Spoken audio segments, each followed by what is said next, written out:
Nicolas Maduro wasn't just removed, he was taken in a US military strike that Trump openly says gives America the right to run Venezuela for now. Venezuela just woke up to a new reality. Its president, Nicolas Maduro, is gone. Not voted out, not overthrown by his own people, but captured in a US military operation and flown out of his country. And Donald Trump is on camera saying, "We are going to run the country for now." Let that sink in.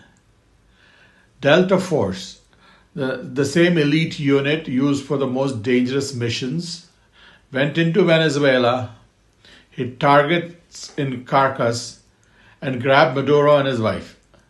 He is now facing US charges for narco-terrorism, cocaine trafficking, and weapons conspiracies. Cases that were sitting in America courts for years. Washington calls it justice. Venezuela calls it extremely serious military aggression. And foreign powers kidnapping their heads of state. This isn't happening in vacuum. For years, US has tried to squeeze Maduro out, right? Sanctions, recognizing opposition leader as interim president, and pushing other countries to treat Maduro as illegitimate. Go back further, and you see the same script. In 2002, Hugo Chavez was removed in a brief coup, and reports later confirmed that it was a US-backed operation. So ask yourself this. Is this about democracy and human rights, or about finishing a regime change project that's been running for decades against a lot of leaders? Here's the uncomfortable truth, okay?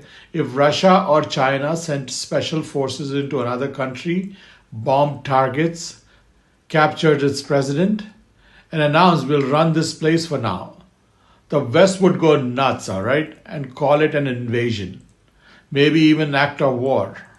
Russia invaded Ukraine, and it's a war.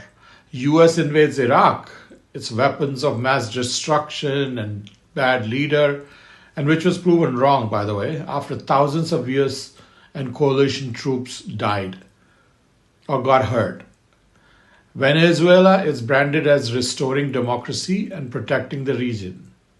Double standard, don't you think? So what just happened?